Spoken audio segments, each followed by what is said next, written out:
Hey there, guys. So, as you guys know, I recently reviewed The Transporter, which was a movie from 2002, and was, in my opinion, a pretty underrated and pretty surprising action flick that I really enjoyed, starring Jason Statham. And I also said in that review, if you haven't seen it, that I'm not a huge fan of Jason Statham, which is why the movie ultimately took me by surprise. I know that Jason Statham has been in a lot of action movies that people like.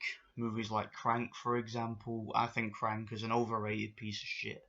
Can't stand that movie, man. He was also in some of the Fast and Furious movies. I'm not a fan of Fast and Furious. I don't like those movies at all. He was in the Expendables movies. Again, I'm not a fan of that franchise at all. I just think that Jason Statham, I'm just not a big fan of the guy overall. But I felt that The Transporter was probably his best starring role. I really did enjoy that movie. I think it was a really competently filmed, fun action movie that didn't take itself too seriously and it knew what it was.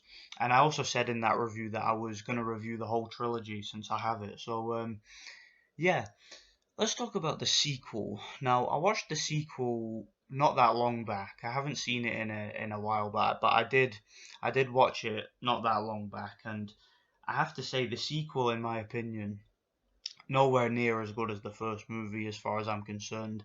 The first movie was a movie, like I said, it took me by surprise. It was an interesting concept, and with how successful it turned out to be, it was obvious that they were going to make a sequel. And the sequel to me, it's just kind of meh. It's an okay movie. It's not a terrible movie. I've certainly seen action movies which are a lot worse. One thing I will say is that the plot is still nice and simple. The character played by Jason Statham, the transporter, his name's Frank Martin, still a really likable character, and that was one of the things I loved about the first movie was that unlike a lot of Jason Statham movies, the character of the transporter is actually quite a likable, cool character. It seems like an actual nice guy who is just trying to go about his business and trying to live his life. He's very strict on rules. Like I said in the first review, he never looks in the package, never asks for names, never asks any questions, doesn't involve himself in anybody's business, just keeps himself to himself and does what he gets paid to do. And yeah, I really like the character. And in this movie, his charisma comes across, and he's very good at playing this character. He's very likable, and that's what made the movie watchable for me. But yeah, the action sequences are okay. There are some decent fight scenes. There's one fight scene in particular which I really like in this movie, is where Jason Statham takes on Shannon Briggs, and obviously I have a boxing channel. You guys will know who Shannon Briggs is. Very popular former heavyweight champion with a big mouth and a lot of personality. He's in this movie as one of the thugs. He's an actor here, and yeah, this he does a pretty good job as a as like a big tough guy, a thug, and it would have been cool to see Shannon Briggs in other movies because the guy does have the gift of the gab. He's got a lot of personality as well as looking the part. Seeing that he's a big muscular guy who knows how to fight, being a former heavyweight champion. And yeah, the fight scene between him and Jason Statham's awesome. I really liked it. The quick, flashy, stylized, fast martial arts of Jason Statham up against like the big, brutality of a big guy like Shannon Briggs. It was quite a cool fight scene, and I did enjoy that. Um, the stunt work once again is excellent, just like the first movie. Again, Jason Statham. One thing I will say about him is he's very good at pulling off action sequences. Okay, the guy's a legitimate martial artist who can do his own stunts, which I like. He's a legitimate guy in terms of his action sequences. So, yeah, I really did enjoy the action in this movie. There are some cool shootouts. The villain in the movie I felt to be one of the weak parts. He's this Italian guy. I can't remember the dude's name. I believe his name was something like Alessandro Gasman or something like that. I'm sorry if I'm not pronouncing that name correctly, but I believe he was an Italian dude who played the villain. And sort of the co-villain is this woman called Lola. I don't know the actress's name, but yeah, she was like this, sort of badass, this badass chick who wields two guns and walks around in skimpy outfits and shit with short hair, and she's a bit of a bitch, and yeah, the fight scenes involving her, the shootouts and whatnot were pretty cool, pretty stylized, but again, the villains were just compared to the first movie, which had a really interesting villain. The villain in this movie just didn't have the charisma.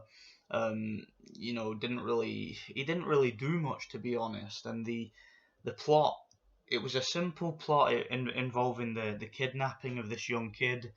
To I don't really want to spoil the plot, but yeah, it revolves around the kidnapping, and it just, to me, it wasn't as intriguing to me as the first movie, but like I said, the action sequences are okay. It's not a terrible movie by any standard. It's just a fun, over the top action flick. There is a couple of sequences in the movie which I didn't like. Like, there is some really, really bad, and I mean really, really bad CGI. Like, there's a moment where the villain and Jason Statham are fighting on a plane, and as they're fighting on this plane, it sort of shows you like the exterior of the plane as it's about to crash, and just the way that the ocean looks, and the plane itself, it's all like digitally and compute, it's all digitally made, and it just looks absolutely terrible. There's even one scene where Jason Statham's driving his car, and there's like a bomb strapped to the bottom of the car, and he drives up a ramp, and then there's like this crane, and he uses the hook on the crane to grab to grab the bomb off the bottom of the car. I'm like, that is absolutely physically impossible. It looked ridiculous, but I guess that's why it's an over the top movie. I mean, I remember hearing about in the first movie, during the build up and the hype for the first movie, there was a trailer where somebody fires a missile, and Jason Statham's character sort of grabs the missile and like throws it away, and it just looked ridiculous. But they actually removed it from the movie because of how unrealistic it looked. I have a feeling if that was in the second movie, they would have just kept it in, because there's a lot of unrealistic shit in this movie.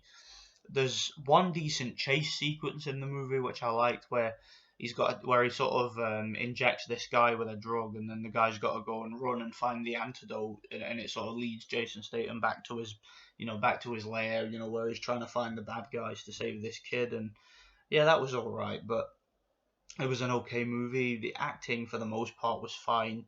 You got people in this movie like Keith David, the inspector guy, the French guy, Francois Berland or whatever his name is, from the first movie, who was sort of his buddy, his friend, the cop who would show up and help him out from time to time. He's in this movie again, and he's sort of on vacation, and he provides a lot of the comedy in the movie. It's quite funny.